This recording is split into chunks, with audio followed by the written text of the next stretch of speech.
General Shahin স্যারের দেওয়ার কথা, এটার মধ্যে সবাই থাকবে, মিলিটারি ইম্পর্টেন্ট পার্সনরা, উপদেষ্টা থাকবে, এরকম একটা জিনিস আমি শুনেছিলাম। বাট এইটার বিপরীতে যে সেনাপ্রধান ইয়াতে অফিসারদের অ্যাড্রেসে যেটা বলেছেন, এটা হচ্ছে পুরা 100% বিপরীতমুখী।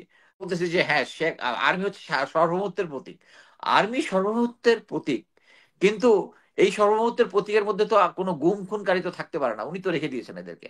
কার কার অ্যাডভাইজে রেখেছে?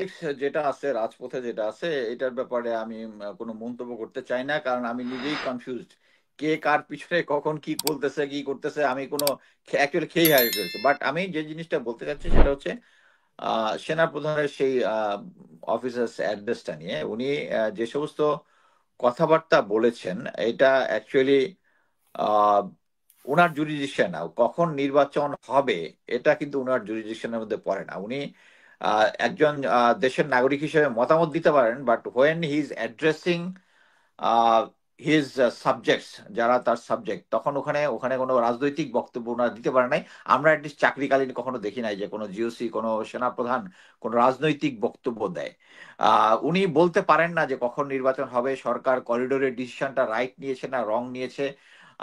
সবচেয়ে আরেকটা জিনিস অবাক হয়েছি যে আমি জাস্ট কিছুক্ষণ আগেই, আপনার এখানে আসার আগেই একটা ভিডিও দেখতেছিলাম যে খলিলুর রহমান সাহেব করিডোর নিয়ে কথাবার্তা বলেছেন, এবং অ্যামেজিংলি উনি করিডোর নিয়ে যে কথাবার্তা বলেছেন, যে সেনাবাহিনীর সাথে যে কথাবার্তাটা বলেছেন, আহ, সরকার এবং তিনি একমত।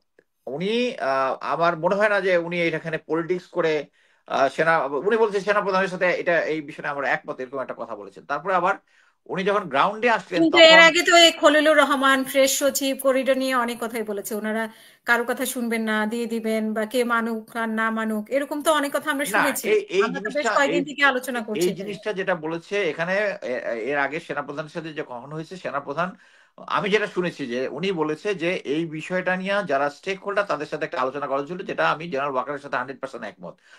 সরকারের এই জিনিসটা একা একা করা উচিত হয় না, এটা সবার সাথে বসে স্টেক হোল্ডারদের সাথে একটা সেমিনার বা সিম্পোজিয়াম করে একটা প্রেজেন্টেশনের মাধ্যমে, এবং আমি যেটা শুনেছি পরবর্তীতে একটা প্রেজেন্টেশন হওয়ার কথা ছিল, যেটা এনডিসির এনডিসির কমান্ড্যান্ট লেফটেন্যান্ট জেনারেল আম, শাহিন স্যারের দেওয়ার কথা, এটার মধ্যে সবাই থাকবে, মিলিটারি ইম্পর্টেন্ট পার্সনরা, উপদেষ্টা থাকবে, এরকম একটা জিনিস আমি শুনেছিলাম। বাট এইটার বিপরীতে যে সেনাপ্রধান ইয়াতে অফিসারদের অ্যাড্রেসে যেটা বলেছেন, এটা হচ্ছে পুরা 100% বিপরীতমুখী। আমি এটা অ্যাজিউম করি যে এখন পর্যন্ত যে জিনিসগুলাকে আমরা অলরেডি উনার আওয়ামী লীগের 636 জন থেকে শুধু না, 626 জন একটা সংখ্যা, যেটা কোনো কাউন্ট ছাড়াই আমি মনে করি যে সেনাপ্রধান বলেছেন। এর মধ্যে অনেকেই আছেন, যেমন মনে করেন এই মুহূর্তে আমি যে শহরে আছি, এই শহরের আশেপাশেই আমাদের প্রাক্তন মোমেন্ট, যারা আলগো মোমেন্ট নামে আছে, উনি ওখানে আছেন। উনি চলে আসতে অনেক টাইম লেগেছে আমেরিকাতে আসার পরে। উনি অ্যাকচুয়ালি একটা হোম গ্যাদারিং এর মধ্যে জেনারেল ওয়াকারের প্রতি কৃতজ্ঞতা প্রকাশ করেছেন আর কি। হ্যাঁ, মোট কথা হচ্ছে এখানে আমাদের বুঝার কোনো কিছু নাই যে এখানে কে কাকে হেল্প করেছে, কাকে কখন কাকে হেল্প করেছে, কোন কোন জিওসিরা কার মাধ্যমে হেল্প করেছে। ইভেন সিলেট ক্যান্টনমেন্টে একজনকে ওইখানকার যে মেয়র যে ছিল, তাকে ক্যান্টনমেন্টে অফিসার স্পেসে রেখেছিল, অফিসার একদিন গিয়ে তাকে থাপড়ায় আসছিল।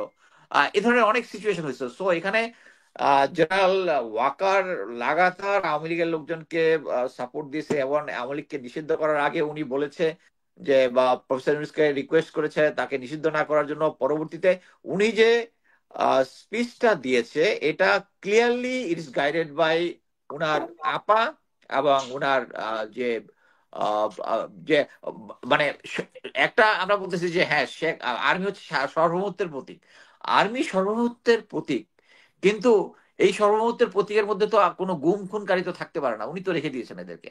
কার কার অ্যাডভাইজে রেখেছেন? হ্যাঁ, সরকার স্বরাষ্ট্র মন্ত্রণালয়ের প্রেক্ষাপটে অ্যাকশন নেওয়া উচিত ছিল, কিন্তু তারা ওই যে যেটা হচ্ছে মাসল প্রদর্শন করতেছে, জেনারেল ওয়াকার তার মাসল প্রদর্শন করতেছে। যে সেনাবাহিনী বিচার করবে। Correct, correct. হুম, হুম, হুম। হ্যাঁ, উনি তো ওই যে নূর খান যিনি আছেন, ওই যে লিটন। গুম খুন করেছেন লিটন, ওনার কাছে ইয়া করছে যে এই গুম খুনের জন্য এমবিএম অনুযায়ী বিচার বিচার হবে, মানে রিকোয়েস্ট করেছেন, বাট নূর খান সাহেব এটা মানেননি। সো এই হুম। সবকিছু মিলায় যদি আমরা হিসাব করি যে উনি ঠিক কথা বলতেছেন, তাহলে আমার আর কিছু বলার নাই। বাট আমি মনে করি উনি যে সরকারের বিরুদ্ধে যে সমস্ত কথাবার্তা বলেছেন, ইট ইস সিম্পলি আউটরেজিয়াস, এবং উনি অ্যাকচুয়ালি মাসল ফ্লেক্স করার চেষ্টা করছে সরকারের কাছে। বাট আমি এইটুকু বলতে পারি, জেনারেল ওয়াকারের পিছনে সেনাবাহিনী নাই, ফুল স্টপ।